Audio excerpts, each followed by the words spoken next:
Hi, everyone. This is Krista McGregor. I am your local health coach. I'm located here in Glastonbury, Connecticut at Key Elements.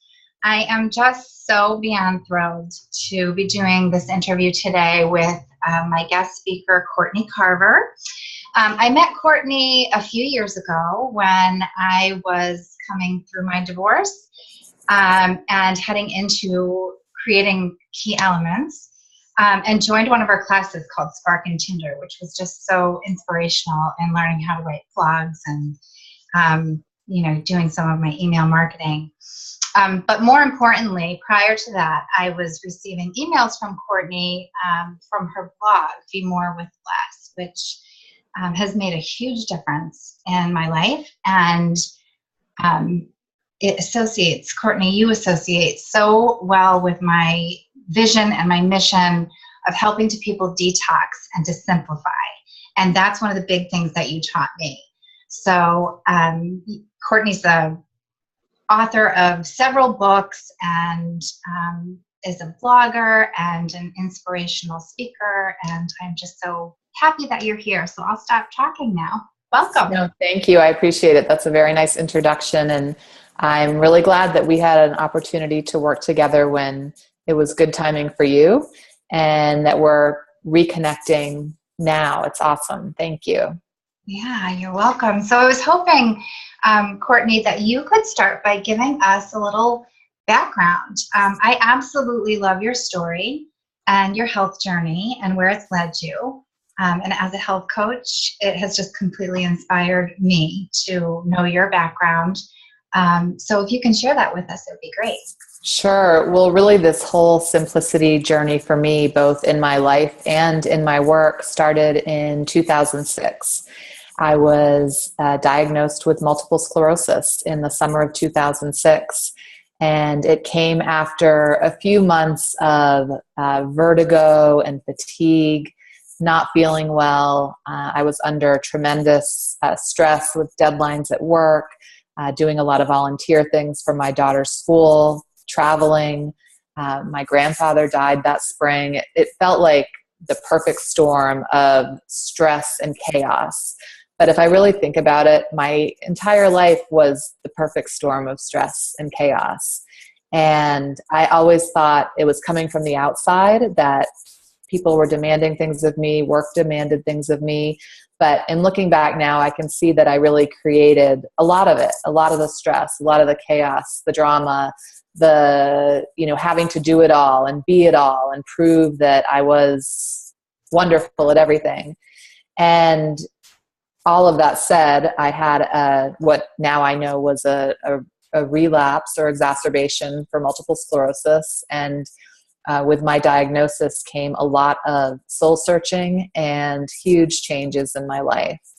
I don't think that those things that happened necessarily caused my MS, but I know they contributed to the exacerbations and the relapses. So through all the research that I did, I decided to do whatever I could to cut as much stress as possible out of my life. And it started with food, cutting out food that was stressful for me.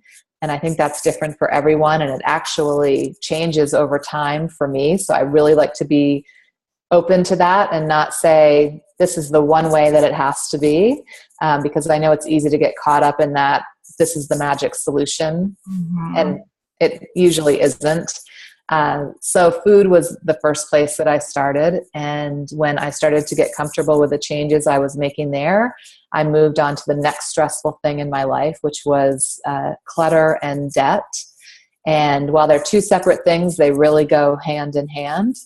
And as I started to eliminate both of those things, I gained the confidence and momentum to try something else. And it was kind of like that, one change at a time, one fueled the next. And over the course of, it's been now 10 years since my diagnosis, but over a course of probably 7 or 8 years, with my family, we got rid of probably 90% of our clutter and stuff. Because as we let go of the clutter, we realized even the stuff we didn't think was clutter really wasn't contributing to our lives in any meaningful way.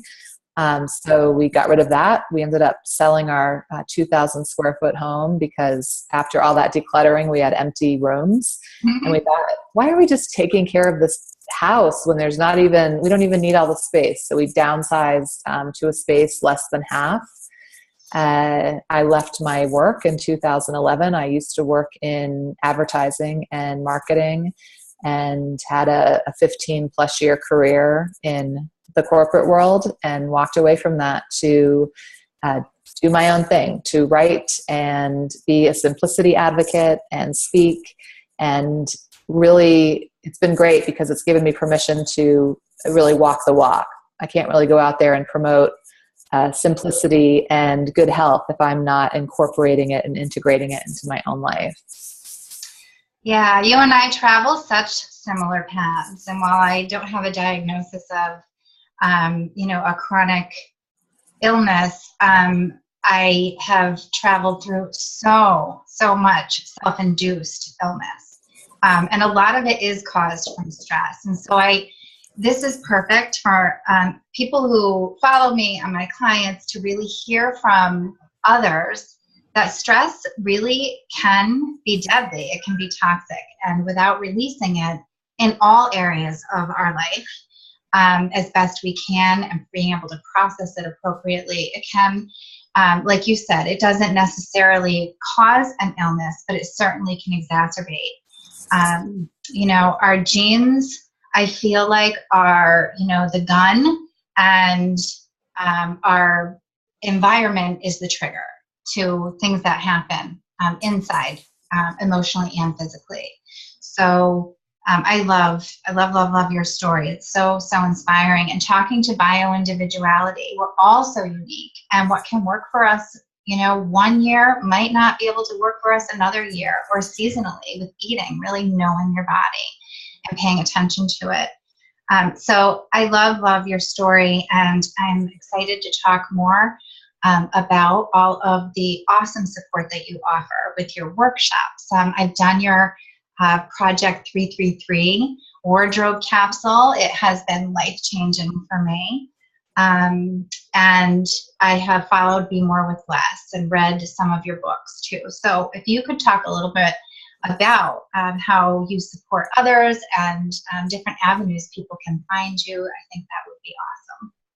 Sure. Well, the interesting thing that I learned about stress through the process is it wasn't just that the stress was causing the exacerbations, but it was also putting so much on me that I couldn't listen to my body or pay attention to what I wanted or see the light at the end of the tunnel, so to speak. And because I couldn't see it, I didn't even think I had the opportunity. And so I just kept piling it on. And through simplifying my life and writing about it, I started to learn about the things that made the biggest difference for me. And those were the things that I was hearing from other people were making a huge difference, and that eventually became courses or books or different offerings. So for instance, you mentioned the Dress with Less course.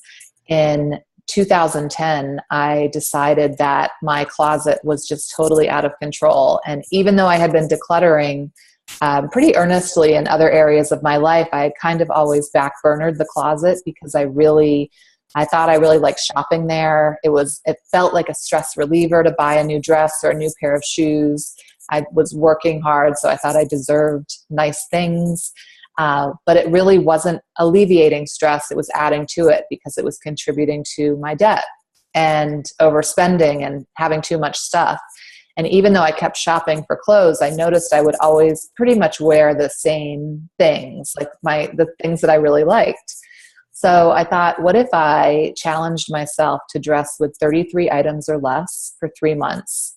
And this is how Project 333 started. So this is the minimalist fashion challenge that I created really for myself to just see if I could figure out what enough really means, to see if I could either prove myself wrong or right. Did I really need all of these things to be happy? Did I need that little boost at the mall every month or week or day from time to time? So I cleared out my closet and I picked my 33 items, including clothing, shoes, jewelry, and accessories. And this is while I was working full time. So I was meeting with clients and colleagues and my bosses and doing community events. So I was a little worried that people would notice and say something, but they didn't. And that was a great eye-opener too, that people don't really care. You know, we worry way more about what people think than they actually spend time thinking about us. Oh, true. And that was very freeing for me in other areas of my life, as well as once I realized how much happier I was with less in the closet and how much easier my mornings were, choosing from a small selection versus having to look at, you know, all my bad purchase decisions, all the clothes that didn't fit, all that stuff in my closet I didn't wear. It gave me the confidence to let go in every other area of my life. And that is really why I created the course for that, because there's so much fear around that letting go and trying something like that, that I thought if I could put together like a step-by-step how to do it and what to think about while you're going through it, that it might alleviate some of that fear. Yeah, that was instrumental for me when it came to, I at the point that I started doing or taking your challenge and going through the course, I was on decision paralysis. I was overloaded with stress, and it was so difficult for me to even, at that time I was a single mom, corporate, working, 60 hours a week, exhausted. And I remember when this came about, I thought to myself, my mornings are going to be so much less stressful. And the beauty was receiving more time. And so having fewer clothes allowed me to not have to make decisions, which for me can cause paralysis. Going into my closet in itself is very stressful for me. I think a lot of times when we have low self-confidence, body image issues, which is where I came from, that going into the closet and spending hours trying on clothes that you feel like you're going to look good for others during the day. And, it can really create a lot of stress. And so going through that challenge, I learned so much about myself, was able to save so much time. And I love how you talk about when we live really with less, we become or create more. And I love that. So the challenge was awesome. I encourage everyone listening to this to really go on to Courtney's website and to try the challenge. Thanks. And I should mention, while there is a course for it, you can definitely do it for free. All the information is on my site to be able to take part. And even if you just Google Project 333, you'll find probably everything that you need to get started and try it for yourself. Yeah. Yeah. So, and I'm wondering too, if you could talk a little bit about some of the books that you offer. I know, your mini missions for simplicity, clutter-free, simplifying your life, and I believe, what is the one, living in the land of enough, was one that was really powerful for me as well.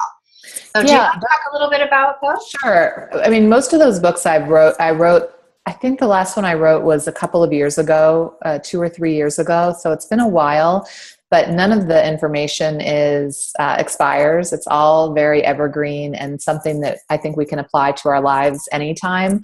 And they're all a version of helping you think about ways to simplify your life and why you want to simplify your life. I think that's so important, not to really focus on just the decluttering itself or just the simplicity aspect, but why? Like, why do we want to eliminate stress and have a simpler life? What is the benefit? And that answer is different for a lot of people. Some people want to do that so they can travel the world. Some people want to build their own business. Other people want more time with their family, more time to take care of themselves. Like, there are a million awesome reasons to simplify, but once you connect with them, it just makes all the difference. I think somehow once you connect with that why and your heart is in the game, the universe conspires to help you, and all of a sudden it's coming from all directions. You start getting these messages, and I don't really mean that in a woo-woo way, but just you'll be surprised at how simplicity will just start becoming more and more present in your life once you're open to it. And so that's why I wrote those books. My clutter-free book I wrote with Leo Babauta, who is the author of zenhabits.com. And we actually created a course and a book together called Clutter Free to really, as I just described, help people not just understand the mechanics, but the why behind it and the emotions behind it. I mean, we've got a lot of emotion and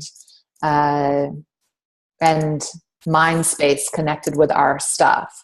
So while I didn't immediately think of clutter as stress, it is. Like, if you just think about how it feels at the end of the day to walk into your home and have everything be all over the place, you know, dishes in the sink and messy countertops and some clothes thrown on the chair.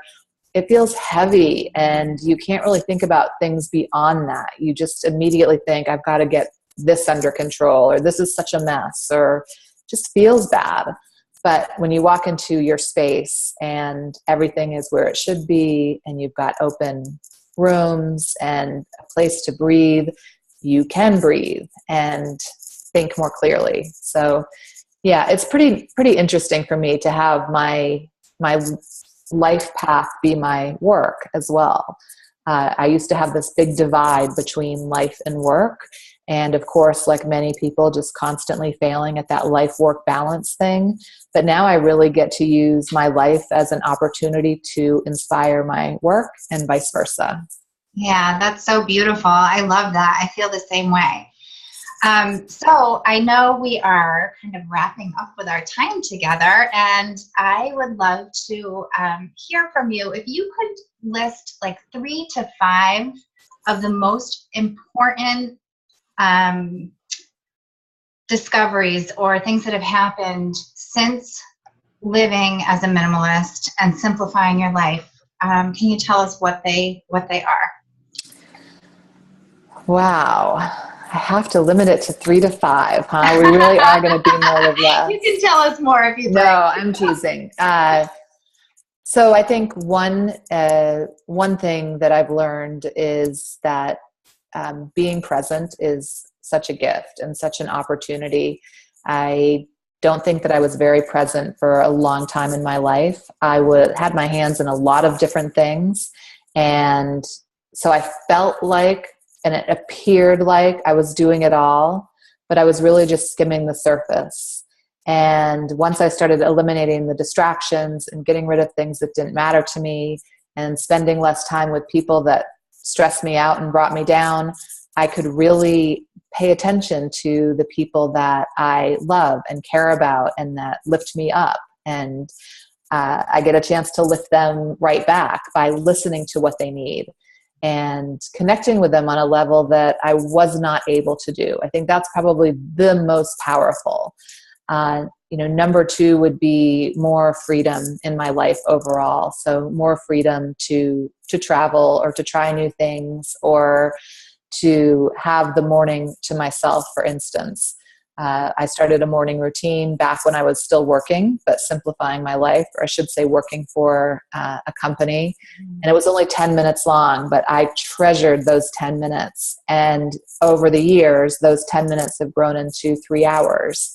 So now I have 3 hours in the morning before I check email, before I make breakfast, before I do anything for anyone else to take care of myself. I have learned that from you. So not to interrupt you, but that is key things that I've learned from you is taking back my mornings. And it's no longer the 10 minutes for me either. It's a couple of hours of really just focusing on me and completely shutting off from everything else. So I love that. And thank you for that lesson. Yeah. I mean, it changes not only your morning, but how you move through the rest of the day. That's right. And on the days that I skip it because I think I've got too much to do, then I'm just reminded all day long, like, hey, remember that thing you thought was so great? You should do that. Yeah. So another lesson, we mentioned it earlier that really people don't care or think about us as much as we think they do. Mm-hmm. And even if that's the case, I think we need to let go of that a little bit because there are so many things over the past few years that I have tried that I thought people might think is crazy or impossible or weird. and things that I never would have done because I was afraid of that. I don't know if it was not keeping up or fitting in, but now that I've given myself permission to just be myself and try things, a lot has come from that. So I think we need to care a little bit less about what people think about our behavior, because either they're not thinking about it, or if they are, they're really thinking about it in context of how it impacts them, and not really that much about us. Let's see.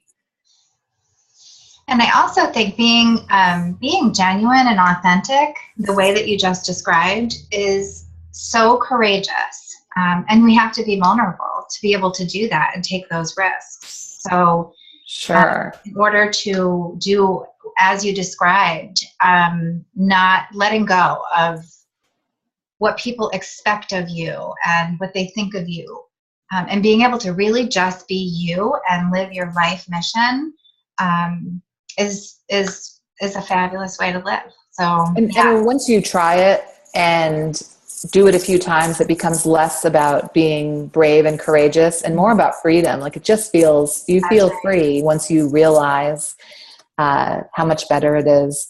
And then I think the last thing is just really being able to work in alignment with who I am. Mm-hmm. You know, I used to work in advertising sales, and it was a go, go, go position. It was a position that convinced me I was an extrovert, believe it or not.